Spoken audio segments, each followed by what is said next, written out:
expand a little bit on this harmony relationship thing.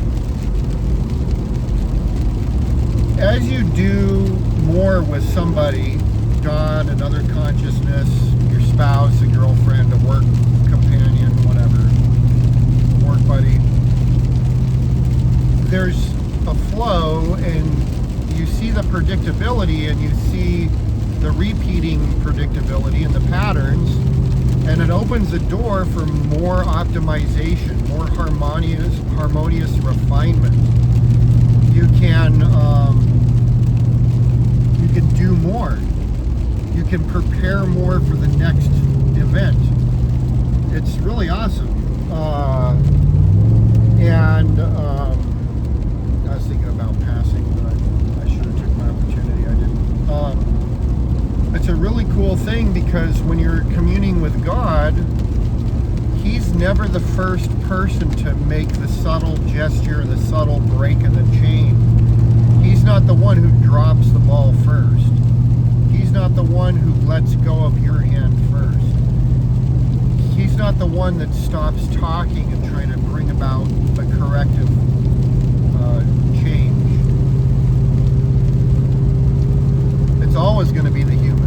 The human will always be the shortcoming when interacting with God. And it's elucidating to yourself as to, to anybody who's self-aware, self-audits their own self,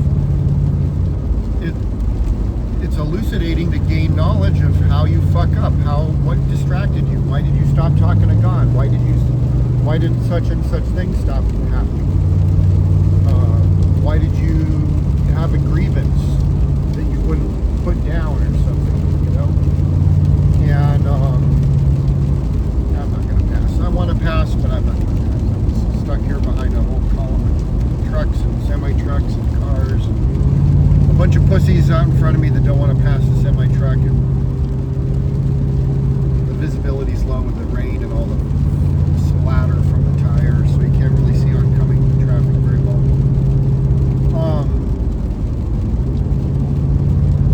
The whole backdrop is just gray out there, so there's not a lot of detail to see if it's clear to pass from a ways out. So anyways, you need to think about, what are you doing in your relationships with people that causes you to let go of them, that causes you to break communion and harmony with them? How are you getting self-centered or self-focusing? How are you casting your gaze back on yourself more than on them? And realize we're not communists and socialists.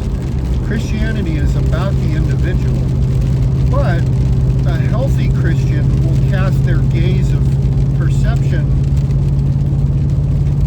fairly equally upon themselves as much as they do the others. And they'll be casting their gaze on others to about the same degree they're casting their gaze on themselves.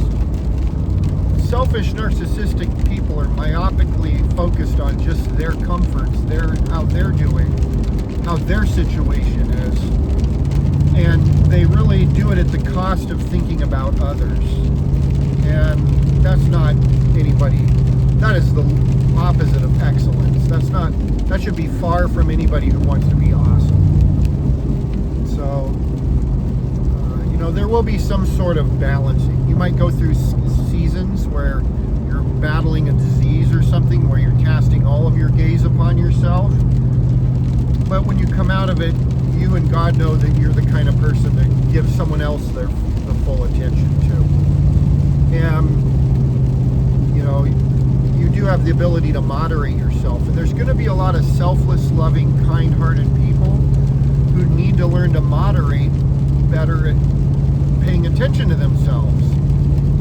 Even if it's more than just your health and your hygiene and if you stink or not.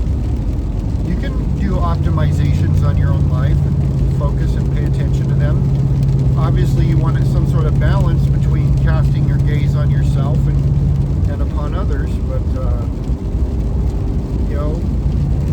these are really subtle, delicate, gentle signals, and the signaling gets more and more subtle and delicate the more refined you become.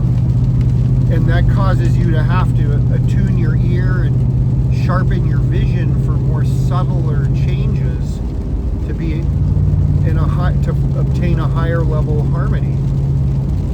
These are wonderful thoughts. I want everybody in the world to think these thoughts. Think about this. Think about these thoughts as far as your own walk with God and your fellow man. Don't be hard-hearted. Don't be like Muslims. Don't kill the infidel, you know. There's only a few people in the world that should be killed. Not very many at all.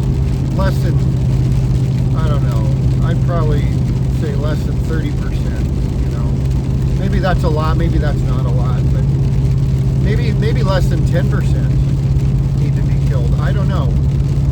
You know, the first answer might have been my flesh speaking, my human understanding about, you know, all the, there's a lot of incest Muslims, and I think when you incestuate yourself, you genetically load your DNA with bad things, and it can ruin your ability to be empathetic, and it stupefies or simplifies the mind, so you're more of just a destructive, simple person who just follows the commands to destroy, because you're fundamentally broken.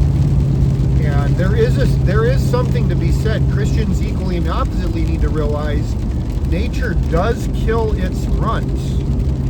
It creates a bigger moat for nasty things to cross to pollute or contaminate the primary family group. If you leave a runt out there or a defective human, they act as a lily pad. It's one more hop step closer for things to access the primary family group. And there is deep wisdom in killing your runts, and I know all Christians never want to hear that, but it is true. And you know, they're going to say, oh no humans are defective, they're all made in the image of Jesus. That's bullshit. All humans can make fucked up products, can make broken products. My grandma, you know, has made broken candies where she forgot to add an ingredient, or broken cookies where she forgot to add an ingredient. Humans make mistakes and accidents all the time. Not every batch of microbrew beer is going to have the right bacteria to do your gut good. A lot of these micro batches have bad things that have been growing in there that are going to wreak havoc on your intestines. So not everything that's been made needs to be shared. And certain humans probably really should go to the trash can. Let God judge their souls. I mean this in all kindness and all love. Let God judge their souls. A man doesn't need to judge their soul. But there are humans that are walking on the earth right now that God never wanted to be created. He never wanted those parents that created that child to meet each other and procreate. And that's exactly back to the nature of reading signals. Satan gets people who God does not want to come together and have a kid. And Satan, he's opposing God in every possible way. He's an efficient opposer of God. He also tries, you know, the people that God does want to come together, Satan does very good at getting them to separate and not come together, or if they do come together, to separate and go apart. Just realize that. Satan separates the things that God wants together, and he puts together the things that God wants to keep separate. And proximity is the number one reason why most people fall into sexual relationships or romantic relationships. But, you know, the Christian community really does need to expand its horizons a little bit. Eve took a cream pie from the serpent, the deceiver, in the Garden of Eden. And Cain's dad was not the same as Abel's dad. That's how death and corruption, that's a mechanism of action of how death and corruption entered into the souls and DNA of man, is because Eve literally took a deep orgasmic cream pie. I'm sure she cummed really hard or something, but she took a big old dirty cream pie from some deceiver serpent thing. These are all abstractions of